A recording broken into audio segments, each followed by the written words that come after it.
गोवर्धन परिक्रमा रूट।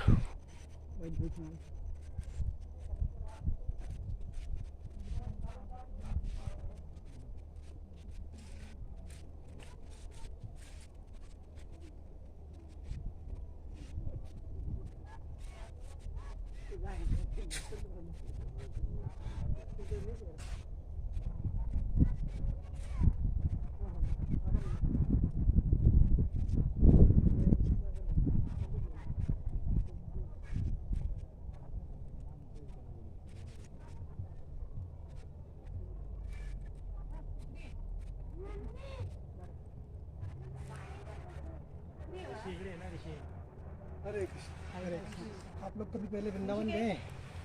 हाँ, वृंदावन गए हैं, काफी पुराना बहुत समय की कहाँ बात। से रहने वाले हैं? कहाँ के रहने वाले हैं? हम तो देहरादून से आए हैं। ओह, देहरादून से। आप कभी वृंदावन, आप तो गए होंगे वृंदावन? मैं तो ये नहीं माता जी, आप माता जी? बहुत पहले। एक्चुअली वृंदावन जो जगह है वो जगह भगवान का प्लेग्राउंड है, जहाँ पे भगवान ने बहुत सारी लीलाएँ की। श्रील रूप गोस्वामी बताते हैं 4.1 बिलियन पास टाइम भगवान ने की है 10 साल 8 महीने में वृंदावन। तो अभी हम लोग हैं गोवर्धन के ऊपर। तो ये गिरिराज गोवर्धन है, ऐसा कहा जाता है कि जहाँ भगवान का जन्म हुआ वो सर्वश्रेष्ठ जगह है। भगवान ने जहाँ पे लीला की वो उससे श्रेष्ठ है। तो उसमें गोवर्धन, और गोवर्धन से श्रेष्ठ राधा को। तो ये प्रभु जी वो श्लोक रिसाइट करेंगे और मैं उनको रिकॉर्डिंग करूँगा। बोलो श्लोक।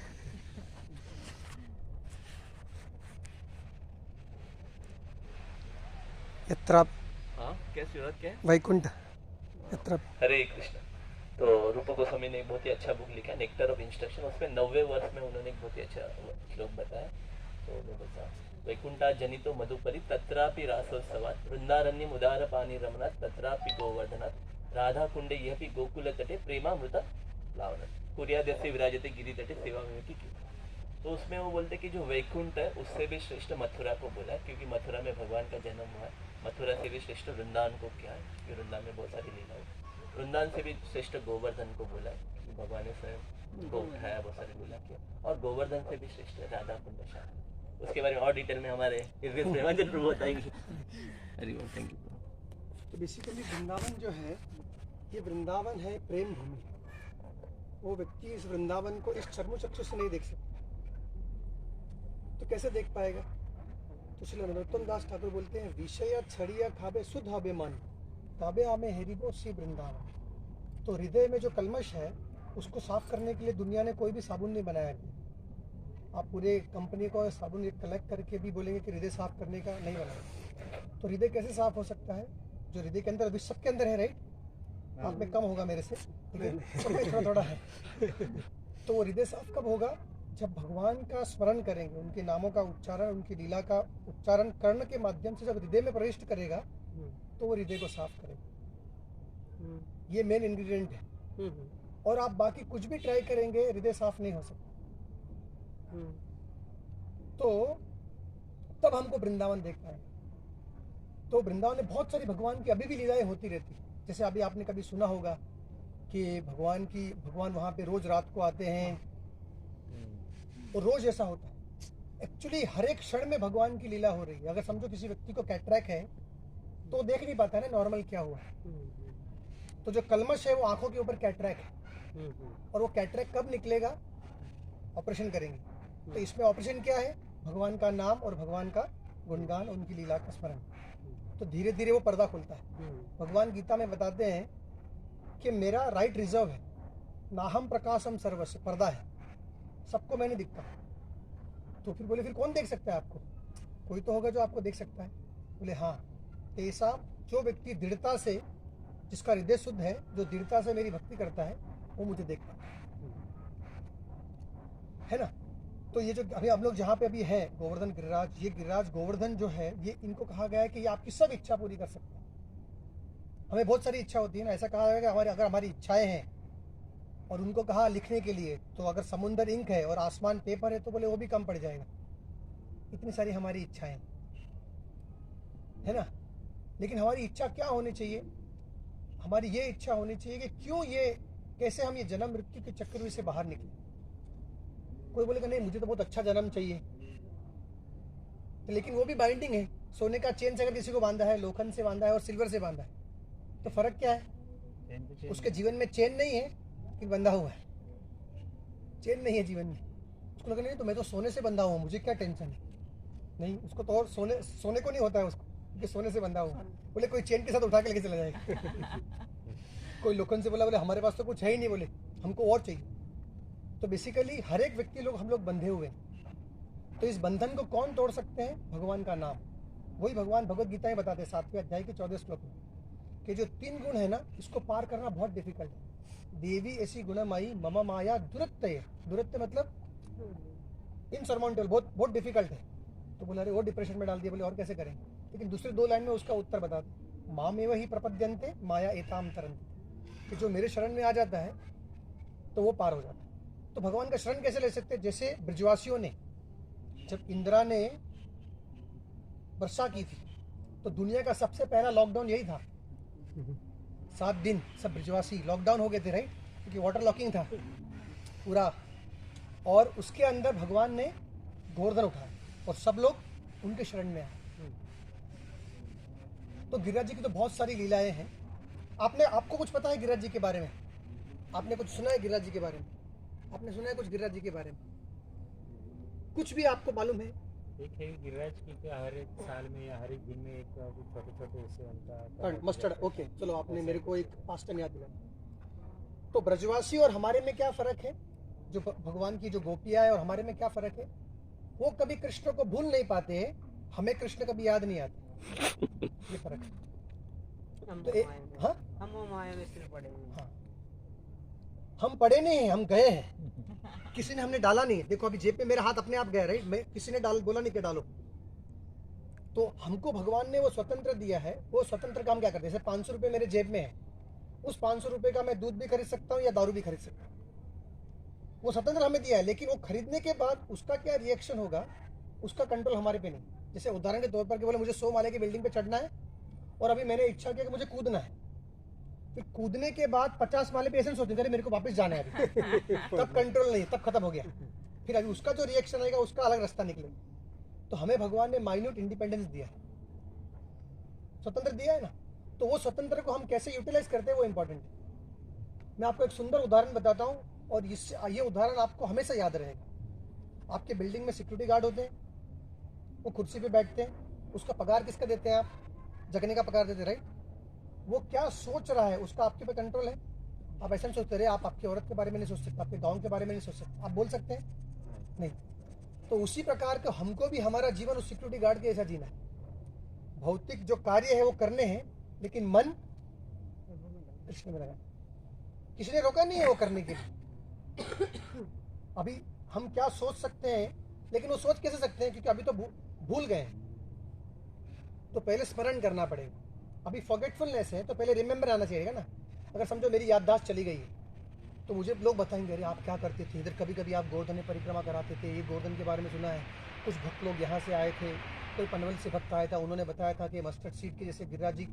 तो क्या करा रहे, मेरे को स्मरण करा रहे। फॉरगेटफुलनेस है ना। तो पहले रिमेम्बरेंस आएगा तो सेपरेशन आएगा ना। आप कौन से स्टेट से हैं? अच्छा, लेकिन आपका गांव किधर? गुजरात में। अच्छा ठीक है। तो गुजरात में इस सीजन में ऊंधिया खाते हैं। तो अगर आपने ऊंधिया चखा होगा और जब विंटर आ रहा होगा तो आपको क्या लगेगा? विरह कि अभी ऊंधिया खाना है कि नहीं? क्योंकि आपको उसका रिमेम्बरेंस है, फॉरगेटफुलनेस नहीं है, रिमेम्बरेंस है ना। तो ये स्थिति है। लेकिन अगर समझो किसी को मालूम ही नहीं ऊंधिया क्या है, उसका फॉरगेटफुलनेस स्टेज पे, तो उसको क्या करना पड़ेगा? पहले याद करना पड़ेगा। देखो इसमें ऊंधिया, इतने सारे वेजिटेबल जाते हैं, अलग अलग प्रकार के वेजिटेबल जाते हैं। ये विंटर सीजन बनता है, इसमें वाल जाता है, इसमें रतालू जाता है, इसमें बैंगन जाता है, अलग अलग, इसमें मुठिया जाता है, अलग अलग वैरायटी जाती है। और इसका जो टेस्ट है आउट ऑफ दिस वर्ल्ड है। तो ये क्या हो रहा है? स्मरण हो रहा है। तो उससे क्या होगा? उसको पाने की इच्छा जागृत होगी, है ना, कि अभी मेरे को कब मिलेगा, कब मिलेगा, कब मिलेगा। तो ये हमारा भौतिक स्तर पर ये मैं उदाहरण दे रहा हूँ। पर जो वृंदावन वासी हैं, जो भगवान के भक्त हैं, वो एक क्षण के लिए भगवान को भूल नहीं सकते। वो बोलते ये ब्रह्मा जी ने सृष्टि रची, बोले इनको अक्कल ही नहीं है, जबकि पूरे ब्रह्मा जी का बॉडी पूरे बुद्धि से बना है, 4 सर है उनके और पूरा शरीर इंटेलिजेंस है। और क्या बोल रहे हैं कि इनको अक्कल ही नहीं है। बोले क्यों? बोले पूरे शरीर में 2 खिड़की दी, उसमें भी दरवाजे दे दिए, आईलिड। बोले जब हम कृष्ण को देखना चाहते हैं ये अपने आप बंद हो जाए। देखो आईलिड बंद होने आपको पता भी नहीं चलता, राइट?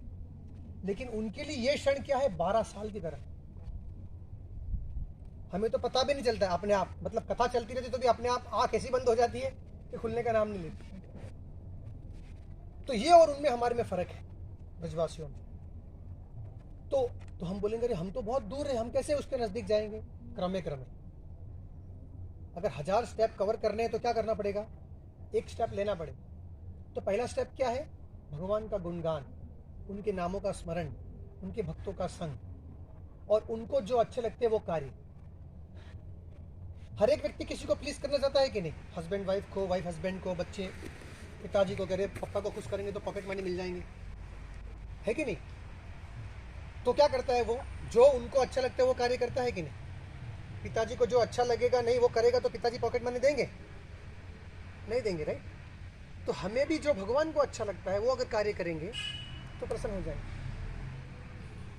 तो गिरिराज गोवर्धन, जैसे प्रभु जी ने एक पास टाइम बताया, तो एक बार ये जो ब्रज गोपियां थी ये भगवान को ढूंढ रही थी, और उन्होंने श्रीमती राधा रानी को कहा कि हम लोग ये जो सबसे सर्वश्रेष्ठ जगह है गोवर्धन, वहां पे तो हम गए नहीं, जो कृष्ण को बहुत प्रिय है। तो वो लोग सब लोग हम लोग जाएंगे। तो वो लोग ढूंढने लगी भगवान को सेपरेशन में, और ढूंढते ढूंढते ढूंढते ढूंढते घूमने लगी गिरिराज जी के उधर। घूम रही, ऐसा लग रहा है कि वो माला बना रही है गिरिराज जी को, और ऐसा 12 बार वो घूमने लगी। सोचो कितनी बार? 12। अभी भी आप गोवर्धन की परिक्रमा करेंगे तो अराउंड 23 से 24 किलोमीटर है। अगर नॉर्मल चलेंगे तो 4.5-5 घंटा लगते हैं, अगर रुक रुक के चले तो 10-12 घंटे भी लग सकते हैं। तो वो गोपियां 12 बार गोवर्धन की परिक्रमा कर रही है कि कहाँ है कृष्ण, कहाँ, मतलब, और ये गोवर्धन सबसे सर्वश्रेष्ठ है। तो गोवर्धन उनका दर्द देखते हुए अपने आप को श्रिंक करते हैं कि उनको वो जो सेपरेशन है कृष्ण के प्रति होना। और जैसे वो प्रभु जी ने बताया कि जैसे वो मस्टर्ड सीड, तो भगवान का गिरिराज जो गोवर्धन थे वो पुलिस से मुनि उनको उठा के लेके आए, बोले मुझे काशी लेके जाना है उनको।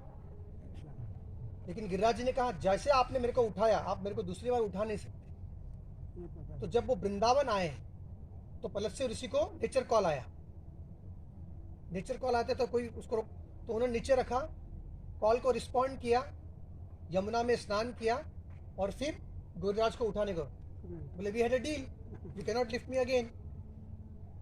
तो पुलिस से बोले अरे ऐसा कैसा? नहीं, आपको चलना पड़ेगा मेरे साथ।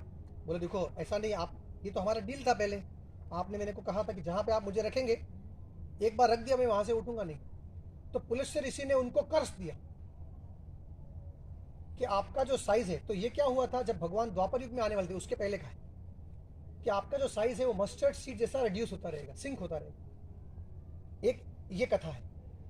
और दूसरा ये है कि जब भगवान द्वापर युग में लीला करेंगे तो जो गिरिराज जी के जो पीक थे वो बहुत हाईटेक थे, तो बोले भगवान लीला नहीं कर पाएंगे और वो छोटे होने लगे। एक और कारण ये है कि वो भगवान के विरह में सिंक हो रहे। जैसे होता है ना, व्यक्ति जब विरह में होता है तो सिंक होता है, लेकिन अभी हम आगे चलेंगे, जो विरह में है ना वो मोटे भी होंगे, मैं बताऊंगा आपको। तो ये जो गिरिराज जी गोवर्धन है, इनकी बहुत सुंदर प्रार्थनाएं हैं। ये गिरिराज जी कहाँ पे है? ये वृंदावन का तिलक है। जैसे किसी व्यक्ति को देखते तो कहाँ नजर आती? पहले सर के ऊपर आती, राइट? तो वृंदावन जो है, ये गिरिराज जी जो है, ये वृंदावन का तिलक है। और ये गिरिराज जी, ऐसा कहा जाता है, गोवर्धन ये भगवान के हृदय से प्रकट हुए हैं। मतलब जो भगवान का कंडेंस प्रेम है उनके हृदय से गिरिराज जी प्रकट। तो ये बहुत प्रिय है कृष्ण को, और ये कृष्ण से अभिन्न भी नहीं। तो जो कृष्ण को प्रिय है और जो कृष्ण से अभिन्न नहीं है, उनकी अगर हम सेवा करेंगे तो हम भी कृष्ण के प्रिय बन जाएंगे, है कि नहीं? हमने वो सुना होगा ना कि अगर लवचुंबक है तो किसको अट्रैक्ट करता है? Ion file. लेकिन अगर उसमें रस्ट है तो अट्रैक्ट नहीं कर पाता। तो रस्ट क्या है अभी हमारा? जो हृदय में कलमश है, काम, क्रोध, लोभ, मोह, ये जो रस्ट है, तो वो आयन फाइलिंग अट्रैक्ट नहीं हो पा रहे। क्यों? ये ऑल अट्रैक्टिव है। तो हमें लगता है ये भगवान की इतनी सारी लीला है तो इतने सारे लोग दुखी क्यों है? तो देखो 3 डी है, धृतराष्ट्र दक्ष और दुर्योधन। धृतराष्ट्र का जन्म हुआ था व्यासदेव से, जो भगवान के पुस्तक इंकारनेशन। इतना बड़ा वंश, भाग्यशाली वंश है ना। पांडवों का संग, कृष्ण भी वहां पे आए थे, लेकिन क्या हुआ, वो आंखों से अंधा था और अपने बेटे के प्रेम में अंधा था। उसके लिए तो प्रेम था ना, वो हम मोह बोल सकते हैं। तो वो प्रेम में, उसके प्रेम में के जो वो, और उससे क्या हो गया, उसको पता था कि ये गलत है, लेकिन फिर भी वो, तो देखो इतना अच्छा होने के बावजूद भी वो शरणागत नहीं हो पाया। तो क्या प्रॉब्लम किसका था, भगवान का कि धृतराष्ट्र का? तो धृतराष्ट्र को फिर विदुर ने, जब he was in the very at the end fag of his life, बहुत अंत में थे, तब विदुर ने उसको प्रचार किया और तब वो छोड़ के चला गया। फिर दक्ष प्रजापति, भागवत में अगर आपने इसका वर्णन सुना है, दक्ष प्रजापति जिसने पूरा ये प्रोजेनी क्रिएट की, जो ब्रह्मा जी के पुत्र थे, नारद जी के भाई थे, और जो परम पुरुषोत्तम वैष्णव है भगवान शिव, जिसमें कोई भी अगुण नहीं है, उसमें उन्होंने एक भी अच्छे गुण नहीं देखे। सोचो, तो उन्होंने उनका अपमान किया, तो उनको बकरे का सर मिला।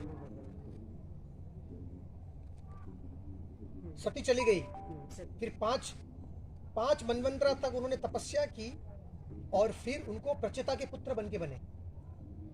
और भगवान ने केवल एक दर्शन दिया उनको, वो दर्शन में भी उनको सेवा दी कि आप क्रिएट करो, लेकिन उनका जो ऑफेंस करने का जो मेंटालिटी था वो गया नहीं। कि जब नारद मुनि प्रचेतास के जो उनके पुत्र थे, उनको प्रचार कर रहे थे कि आप साधु बन जाओ, तो दक्ष ने उनको भी श्राप दे दिया। तो सब कुछ है सामने, लेकिन क्या है, अगर हरा चश्मा पहना है तो केवल हरा दिखता है, लाल पहना है तो लाल दिखता है। और दुर्योधन पांडवों का भाई, और इतनी अच्छी डायनेस्टी में आया है ना। भगवान ने उसको विश्वरूप दिखाया, लेकिन उसके हृदय में क्या था कि ये पांडव लोग कभी भी खुश नहीं रहने चाहिए। उसका नहीं था, उसके हृदय में इतनी ईर्ष्या थी कि सोचो, अगर 5 गांव दे दिया होता तो इतना वो आराम से ले पाता था, और जबकि पूरा राज्य पांडवों का था, तो भी उन्होंने चलो 5 गांव दे दो, हम लोग समझौता कर लेंगे, लेकिन माना नहीं। तो हमारी भी प्रवृत्ति वैसी है, दुर्योधन जैसी, धृतराष्ट्र जैसी और दक्ष जैसी।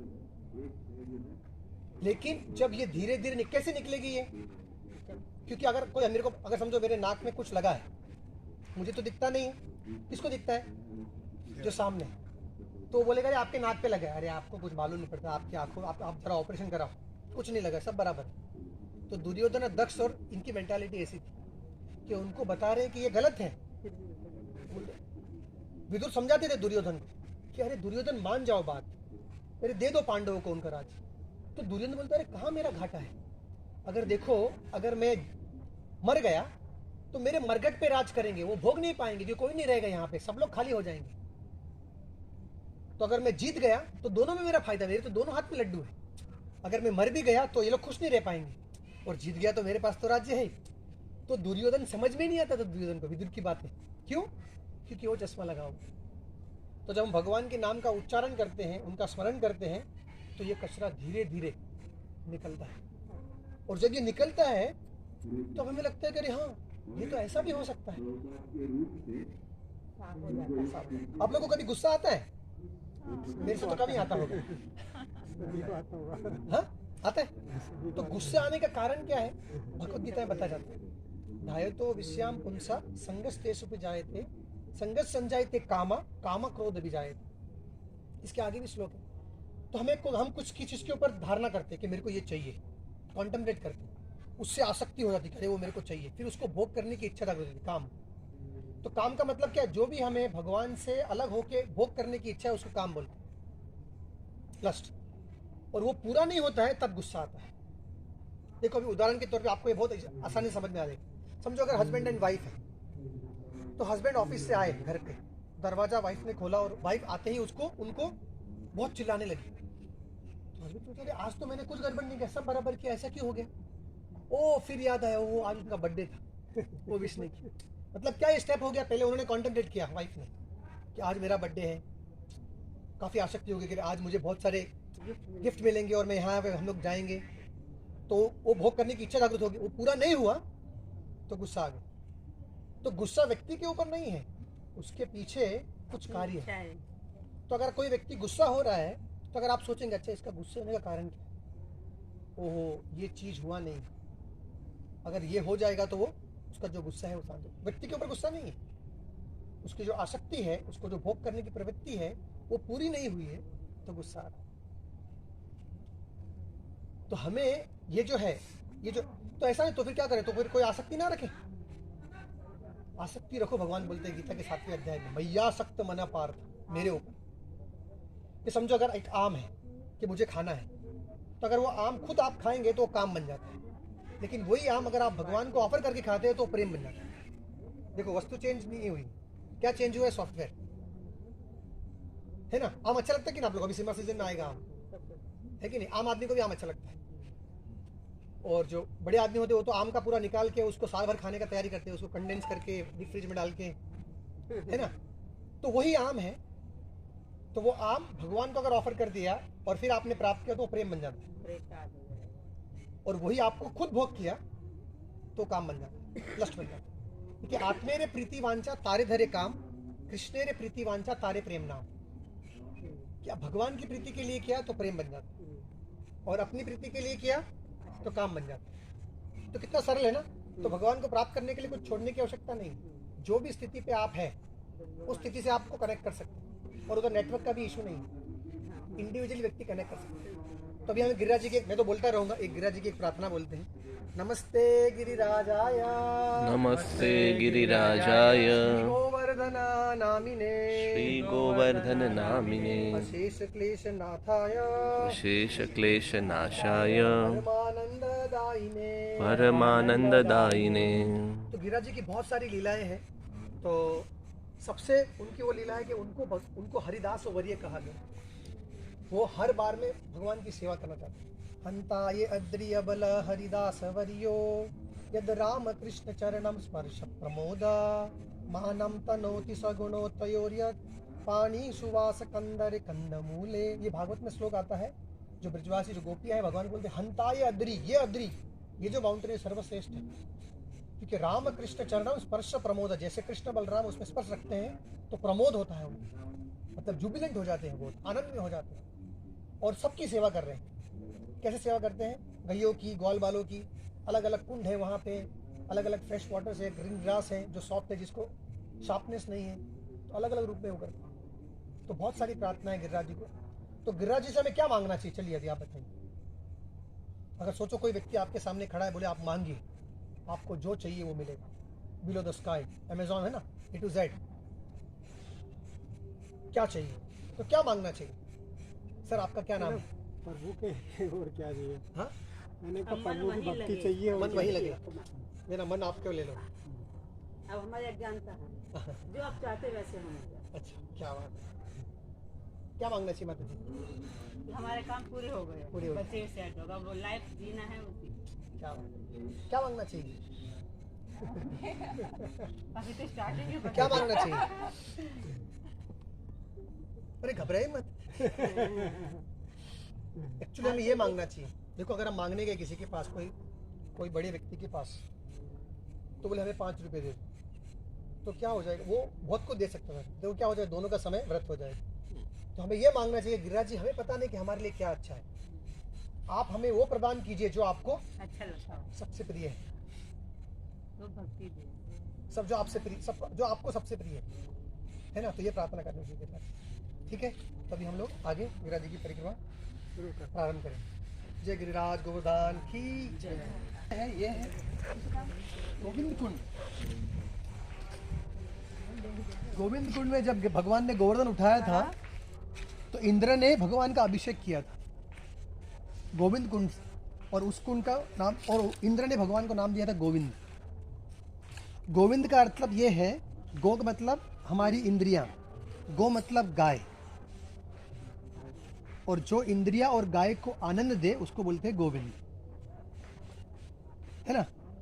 हमारी इंद्रिय को केवल गोविंद ही आनंद दे सकते हैं। तो ये जो गोविंद कुंड है, यहाँ पे इंद्र ने भगवान का अभिषेक किया था 7 दिन के बाद, जब ये लॉकडाउन खत्म हुआ था। एक्चुअली इसकी लीला तो इतनी सुंदर है गोवर्धन की कि 7 दिन ऊपर एक लीला हो रही थी, नीचे एक लीला हो रही थी। जो नीचे थे वो एकदम आनंद में थे, सब लोग आनंद में थे, केवल एक व्यक्ति दुखी था। कौन? इंद्र। तो रघुनाथ दास गोस्वामी एक प्रार्थना लिखते हैं, निजपति भुज दंड छत्र भावम प्रपद्य प्रतिहत मद दृष्टो दंड देवेंद्र गर्वा अतुल प्रतुल शैला श्रेणी भूप प्रियम में निज निकट निवासम देहि गोवर्धनत्वम। तो निजपति भुज दंड, भगवान डंडा बन गए, उनका भुजा जो डंडा बन गए। और छत्र भावम प्रपद्य, गोवर्धन क्या बन गए? छत्री बन गए। तो निजपति भुज दंड छत्र भावम प्रपद्य। क्यों? प्रतिहत मत दृष्टो दंड दे, क्यों उठाया भगवान ने? इंद्र को दंडित करने के लिए। देवेंद्र मतलब इंद्र, देवेंद्र का गर्व चूर करने के लिए, दंड करने के लिए। और फिर 2 लाइन में गोवर्धन की ग्लोरी, अतुल प्रतुल शैल श्रेणी भूप प्रियम में, कि आप अतुल, आपका कोई कंपैरिजन ही नहीं है आपके सामने। और आप कौन है? आप सब माउंटेनों में निप में, निप मतलब माउंटेन में आप श्रेष्ठ हैं। और मैं रघुनाथ दास गोस्वामी क्या मांग रहा हूँ? निज निकट निवासम देहि गोवर्धनस्थम, कि आपके तट पर मुझे स्थान दीजिए। गिरिराज जी के बड़े भक्त आ रहे हैं, हम लोग आगे चलेंगे।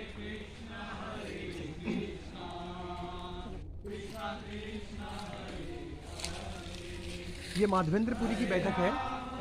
तो यहाँ पे माधवेंद्रपुरी को भगवान गोपाल, आप लोग कभी वहाँ गए हैं क्या? जगन्नाथपुरी गए? हाँ गए। तो जगन्नाथपुरी में एक जगह है जिसका नाम है रेमुना, उधर जहाँ पे खीर चोर गोपीनाथ जी के विग्रह है। खीर चोर गोपीनाथ। तो अभी प्रश्न आएगा, ये खीर चोर गोपीनाथ क्या है ना? तो श्रीपाद माधवेंद्रपुरी, ये माधवेंद्रपुरी यहाँ पे जब गोविंद कुंड के तट पर थे तो वो वहाँ पे भजन कर रहे थे। तो एक ब्रजवासी ग्वालबाल वो उनको आके एक मटका देके आते हैं दूध का। तो माधवेंद्रपुरी बोलते रहे, आपको कैसे मालूम कि मैं भूखा हूँ? तो बताते हैं कि एक्चुअली यहाँ पे जो ब्रजवासी गोपियाँ हैं वो पानी भरती है गोविंद कुंड से, और जब वो पानी निकालते देखिए, और हमारे ये ब्रज में कोई भी भूखा नहीं जाता है। बोले कोई मांग लेता है, कोई किसी को कुछ चाहिए, लेकिन आप तो कुछ मांग ही नहीं रहे। तो बोले आप ये दूध पी लो, और ये पीने के बाद मैं ये मटका लेने के लिए आऊँगा, अभी मुझे गायों को चराने जाना है। तो अब ये करने के पश्चात तो बालक ने बोला ना। हाँ, तो माधवेंद्रपुरी ने वो दूध का आस्वादन किया। अच्छा। तो दूध अमृत के समान था। जब वो पिए तो उनको झपकी आ गई, और वही बालक उनके सपने में आए, मतलब उनके ड्रीम में, और कहा कि मैं यहाँ पे छिपा हुआ हूँ, और आप यहाँ पे जो ब्रजवासी है उनकी मदद से मुझे आप वहाँ से बाहर निकालो। तो ब्रजवासियों की मदद से उन्होंने उनको बाहर निकाला। तो अगर आपने देखा वो नाथद्वारा में जो विग्रह है गोपाल जी के, वो विग्रह श्रीपाद माधवेंद्रपुरी को प्राप्त हुए थे, जो अभी नाथद्वारा में है। तो वो डीटीज उन्होंने लेके गोपाल को गोवर्धन के ऊपर स्थापित किया। तो जो गौड़ीय वैष्णव है वो गिरिराज जी के ऊपर चढ़ते नहीं है, और जो श्रीपाद वल्लभाचार्य के फॉलोवर्स हैं वो चढ़ते हैं। तो जब गिरिराज जी को वहाँ पे गोपाल जी को किया तो उनका अभिषेक किया, उनका बहुत डिटेल में वर्णन है। और फिर वापस गोपाल जी उनके सपने आए कि मुझे और गर्मी लग रही है, मुझे चंदन चाहिए। तो मलाई गए साउथ में, और वहाँ पे वो गोपीनाथ के मंदिर में आए, और वहाँ पे भोग लगाते थे जिसका नाम था अमृत केली खीर। तो 12 मटके भोग लगाते थे। तो माधवेंद्रपुरी सोचते थे कि अगर मुझे थोड़ा चखने को मिले तो मेरे गोपाल के लिए भोग लगाऊंगा। लेकिन सोचा अरे अभी तो गोपाल जी ने खाया नहीं, उसके पहले मैंने सोच लिया, तो अब मैं उपवास करूँगा। तो पुजारी ने भोग लगाया, भोग लगाने के पश्चात भोग उठा लिया, भगवान का शयन किया, वो सो गए। भगवान पुजारी के सपने में आए, बोले कि आपने 12 मटके लगाए थे, एक मटका मैंने मेरे पीछे छुपाया है, और ये मटका आप माधवेंद्रपुरी को दे दो। तो पुजारी ने स्नान किया, पट खोले, मटका उठाया, वहाँ पे क्लीन किया, और चिल्लाया, O Madhavendrapuri, where are you? Gopinath has stolen kheer for you, कि गोपीनाथ ने आपके लिए खीर चोरी की। तो उनका नाम हो गया, जब माधवेंद्रपुरी के लिए खीर चोरी की, ऐता होइला नाम होइला खीर चोर गोपीनाथ। तो भगवान और भक्त में कंपटीशन चलता है। कैसा? मैं पहला नहीं, वो चाहते हैं कि कैसे मेरे भक्त का गुणगान हो, और भगवान चाहते हैं कैसे मेरा भक्त चाहते हैं भगवान का गुणगान हो, और भगवान चाहते हैं मेरा भक्त गुणगान। जो देते वो मिलता है। हाँ, तो अगर कोई बोले खीर चोर गोपीनाथ, तो अरे बोलिए कौन सा? तो ये जो विग्रह है खीर चोर गोपीनाथ जी के विग्रह, ये प्रभु रामचंद्र जी ने खुद काव्य किए थे। ये बहुत ही प्राचीन है, और ये माधवेंद्रपुरी के लिए उन्होंने खीर चोरी। उस खीर का नाम है अमृत केली। तो अभी हम लोग हैं लोटा बाबा के इधर। ये भगवान के विरह में मोटे हो रहे हैं। गिरिराज जी क्या हो रहे हैं? सिंक हो रहे हैं, क्योंकि भगवान बोले थे कि मैं आऊंगा। जब भगवान यहाँ से मथुरा गए थे मल्ल युद्ध के लिए, जब धनुष्य वो यज्ञ कर रहे थे कंस, और भगवान इनको वादा किए थे कि मैं आऊंगा, लौट के आऊँ। तो लोटा बाबा अभी भी इंतजार कर रहे हैं भगवान का। तो हम इनको, वो हमेशा प्रेजेंट है गिरिराज जी के उधर, तो हम उनको बोल सकते हैं कि हम भी प्रेजेंट आए, आज आए हैं हम लोग। बाकी दिन तो एब्सेंट थे, लेकिन आज प्रेजेंट है। आप हमारा भी प्रेजेंट ही लगा देना गिरिराज जी को, कृष्ण को। तो गोपाल जी अभी वेट कर रहे हैं भगवान का विरह में, लेकिन उनका जो स्मरण है, उस स्मरण से उनको नरिशमेंट मिल रहा है। ठीक है, तो ये जो गोवर्धन है, ये पिकॉक के शेप में है, मोर के शेप में। उनका जो मुख है उनके स्टमक पे है, उनकी जो आंख है वो राधा कुंड और श्याम कुंड है। और अभी हम लोग टेल के यहाँ पे खड़े हैं गिरिराज जी के उधर, टेल ऑफ गोवर्धन। तो eyes Radha Kund and Shyam Kund and is like shape of a peacock. ठीक है, अभी आगे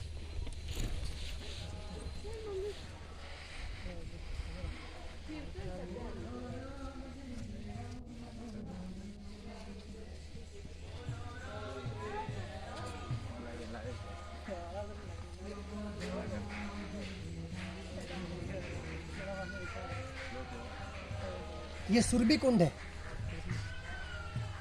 सुरभि, अगर इंद्र ने भगवान का वो किया था, राइट? तो अभी इंद्र भगवान के सामने नहीं आ सकते हैं, कह रहे भाई मैं कैसे जाऊँ माफी मांगने के लिए। तो वो उनके गुरु के पास जाते हैं। तो गुरु बोलता है ये तो आउट ऑफ सिलेबस है, मैं नहीं कर सकता हूँ, चलो ब्रह्मा जी के पास जाएंगे। तो ब्रह्मा जी के पास जाते हैं। ब्रह्मा जी बोलते हैं अपना ट्रैक रिकॉर्ड खराब है, मैंने भी ग्वाल वालों को चुरा लिया था, तो मैं भी जाऊँगा तो आपका काम बनेगा नहीं। तो बोला हमको उनके पास जाना पड़ेगा जो भगवान को बहुत प्रिय है। तो बोला हम लोग चलो सुरभि के पास जाते हैं। तो सुरभि गाय के पास जाते हैं। तो सुरभि के पास जाने के बाद वो इंद्र का जो केस है भगवान के सामने प्रेजेंट करते हैं। तो देखो, अगर कोई किसी को प्रिय है और कोई प्रिय नहीं है, अगर वो सामने जाएगा तो उसका काम होगा नहीं। लेकिन जिसका काम नहीं हो रहा है, वो भी उसको प्रिय है, उसको मदद करना चाहता है, वो सामने गया तो बोले ठीक है चलो आप बोल रहे हैं तो मैं कर देता हूँ।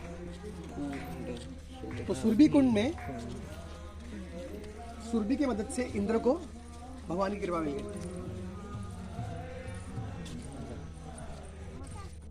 तो अगर हमें भी कृपा प्राप्त करनी है तो डायरेक्ट भगवान को अप्रोच नहीं कर सकते, बोले अपना तो ट्रैक रिकॉर्ड बहुत खराब है। लेकिन जिसका अच्छा है उनके अगर संग में गए तो कार्य फास्ट होता है। ठीक है,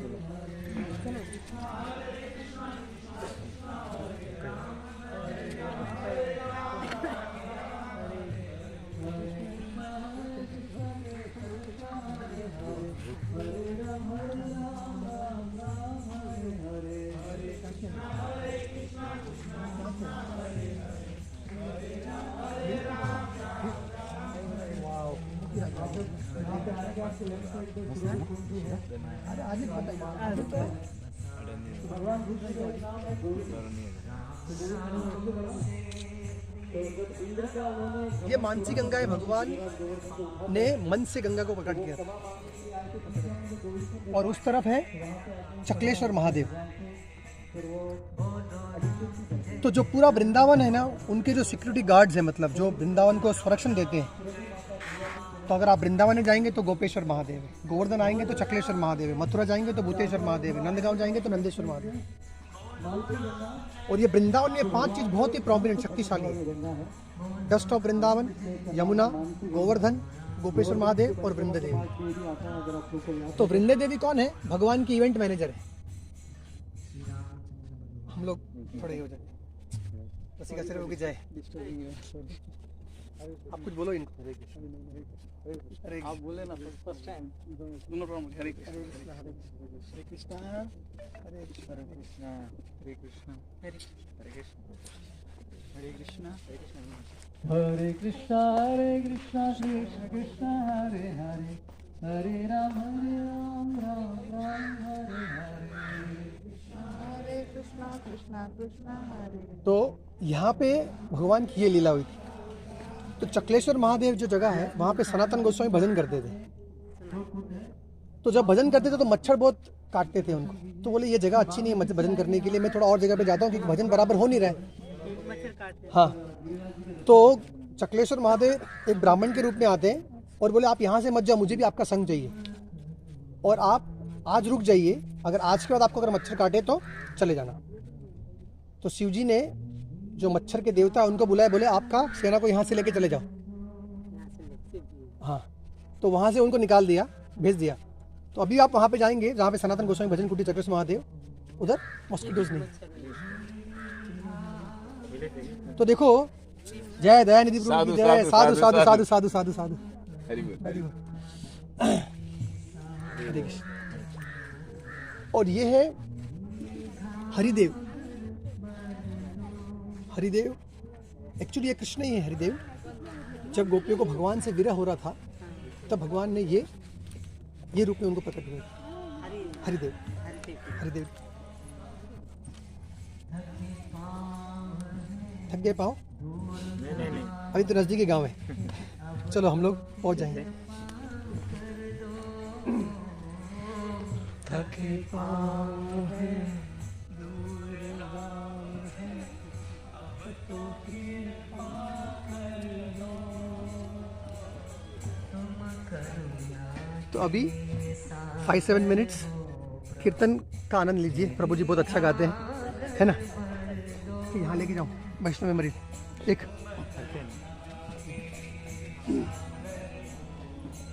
जो मेरे प्रभु जी इंसाइड बोलेंगे वैसा करो। आइए। हरे कृष्ण श्याम कुंड राधा कुंड।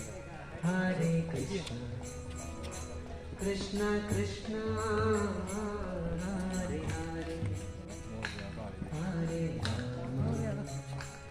राम हरे राम, राम राम हरे हरे।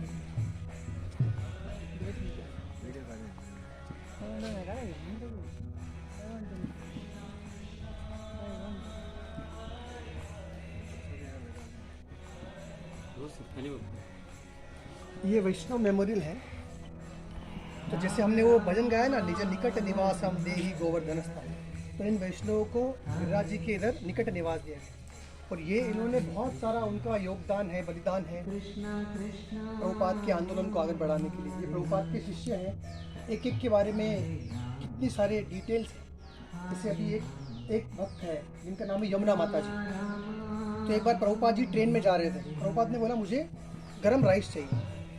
ट्रेन में भी गरम राइस, आपने देखा होगा ट्रेन में कैसी स्थिति होती है। तो वो चले गए वहाँ पे कैंट्री में और बोले मेरे गुरु महाराज को राइस चाहिए, अभी हम ये साफ़ करेंगे, हमको राइस बनाना है। तो बोलते नहीं बनाने देंगे, बोले ये अलाउड नहीं है हमारा ऐसा। बोले अगर आप बनाने नहीं देंगे ना तो मैं यहाँ से कूद जाऊँगी ट्रेन से बाहर। तो घबरा गए बोले, और फिर उन्होंने तो वो लोग ने सोचो उनका फॉरेन बॉडी जो भी आप सुनते ना, गोविंदम हरिपुरुषम तमहम भजामि, उन्होंने गाया है यमुना माता जी। तो उन्होंने बहुत सारा, जो अगर आप वृंदावन गए तो जो श्रीमती राधा रानी और कृष्ण के जो विग्रह हैं वो उन्होंने बनवाए यमुना माता जी। तो बहुत सारे, तो इन वैष्णव को हमें प्रार्थना करनी चाहिए कि उनके आशीर्वाद से हमें कृष्ण और गुरु की कृपा प्राप्त हो सके। वंचा कल्पतरुभ्यश्च कृपा सिन्धुभ्येव च पतितानां पावनेभ्यो वैष्णवेभ्यो नमो नमः। तो अभी तो बहुत सारा चीज़ है, देख सकते हैं, लेकिन अभी आप लोग यहाँ पे बैठकर राधा कुंड के तट पर जो टॉप मोस्ट जगह है उधर बैठकर प्रभु जी के भजन सुनिए। तो बहुत बहुत धन्यवाद। हरे कृष्ण। अगर आपको अच्छा लगा होगा तो मेरे लिए प्रार्थना कीजिए, बुरा लगा होगा तो माफ़ कर दीजिए। हरे कृष्ण।